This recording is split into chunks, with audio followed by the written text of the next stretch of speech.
Hello po.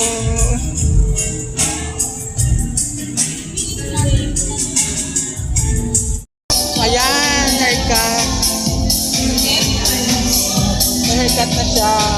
May ano na, may model na dito. Ganda na siya. May ano pa dito.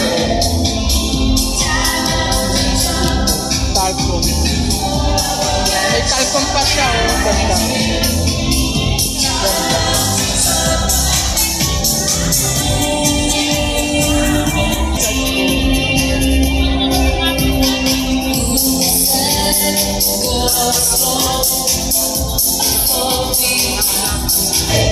Para sa para kabataan kontra droga. Para sa mga kabataan. HIV screening. Libre. Basta si girl. Ito yung kasama ko. Ay talaga libre to. Tatarating gamot. Ha? Yan nga.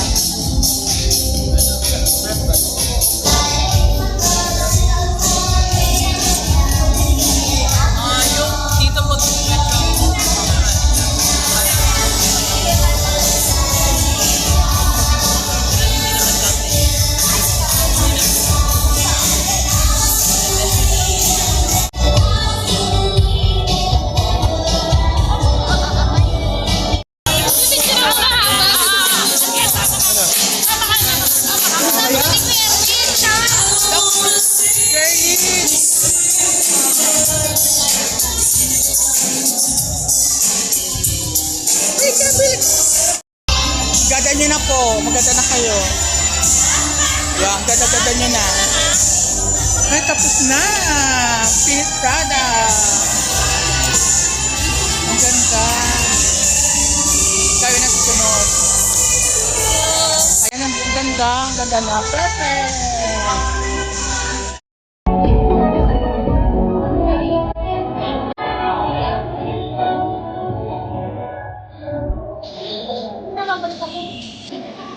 Bakit ang punta?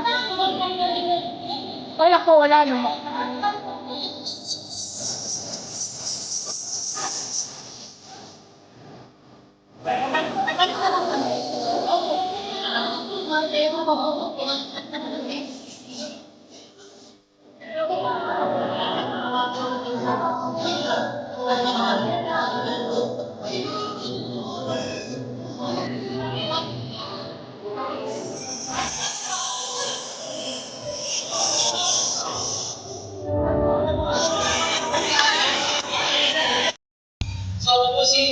Ako po yung isa sa pinakabagong doctor sa Las Piñas City Health Office. Ako rin po yung coordinator ng ating mental health program dito sa Las Piñas.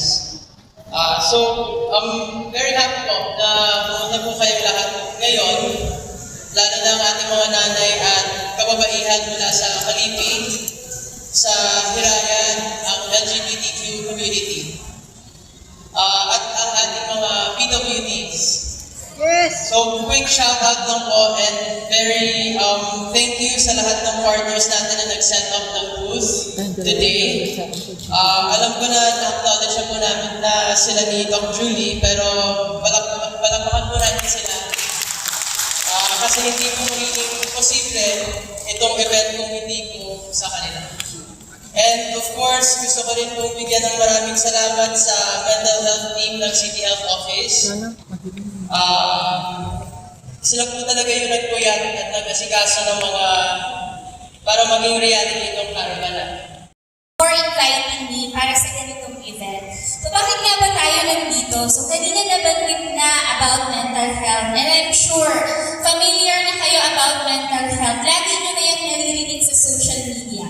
Whether sa Facebook, sa TikTok, sa Instagram, I know naririnig nyo na siya. Pero syempre sa ganun, minsan meron pa rin mga misconception or misinformation about mental health. Na hindi kayo nag-iisa.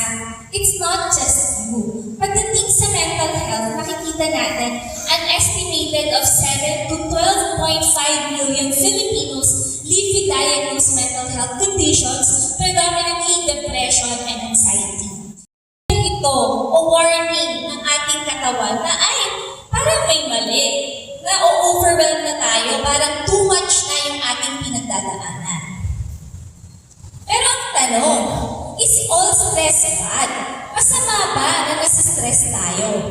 Ang sabi dito, moderate levels of stress may actually improve performance and efficiency. So sabi ko nga, warning to or signal ng ating katawan na may mali. So kapag naramdaman natin yon, may kailangan tayong baguhin or may kailangan tayong i-improve. Too little stress may result in boredom. So pag wala naman tayong stress, wala tayong problema, magiging bored daw tayo. Kasi di ba sabi nila ang mga problema, challenges sa buhay, sila yung nagpapadagdag kulay sa ating buhay. Ito yung nagpapatatag sa atin para in the future, mas strong na tayo at alam na natin kung ano ang gagawin natin. And then lastly, too much stress may cause an unproductive anxiety level. Pag naman sobra-sobra na ang stress at hindi na natin siya kayang i-manage or wala tayong healthy coping mechanism, doon na nag-lead sa mga mental health conditions such as depression and anxiety. So sa depression, gusto ko lang tandaan nyo, meron tayong dalawang core symptoms po dyan. Ang una po dyan ay yung persistent na malungkot ang isang tao. So kapag ang tao, sinabi niya malungkot siya pero 5 days lang, 1 week pa lang, hindi pa po yung tinatawag na depressed. Kailangan po more than 2 weeks na tuloy-tuloy po na lumot, malungkot ang isang tao. And then yung isa pa na symptom po ng stress, yung tinatawag natin in medical term, yung anhedonia. Ano ba ibig sabihin nun? Yun yung nawawalan po ng gana ang isang tao dun sa mga dating gusto niyang ginagawa. So maliban doon, may iba pa pong mga symptoms ng depression at hindi na po natin yung i-discuss isa-isa.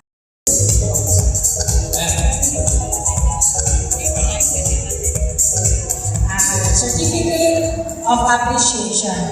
This certificate is presented to Alessandra Karanina de Capia, MD. In sincere appreciation and gratitude for generously sharing your expertise and valuable insights as a resource speaker during the lecture on Mind Matters PR Caravan 2026. Held on June 6, 2026 at the Pilar Sports Complex, Barangay Pilares, City. Your dedication and commitment to promoting mental health are deeply appreciated. Maraming salamat. Number 023. Mayroon key. Nandito po ba? Hindi mga unang magpuna po kayo matutulog. Opo. Gawin po ang sabi ni Dr. Alex kanina. Lahat ng oras, 7 to 9 hours ang tulog. O wag po muna. Huwag niyo po muna umpisa. Mga kababayan, mga taga Las Piñas, let us all welcome. Palakpakan natin ang pinakamalakas na sigabong palakpakan na may kasamang giyawan, the Fresh Prince Dance Group! Okay.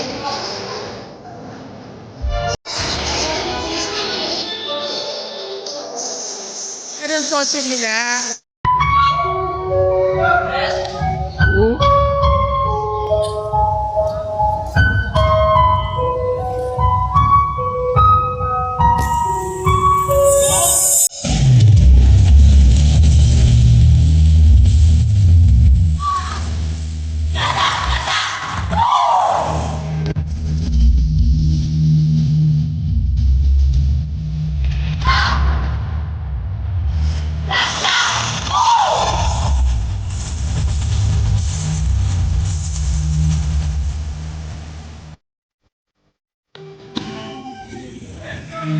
si Pagpapaka.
Nakakatawa.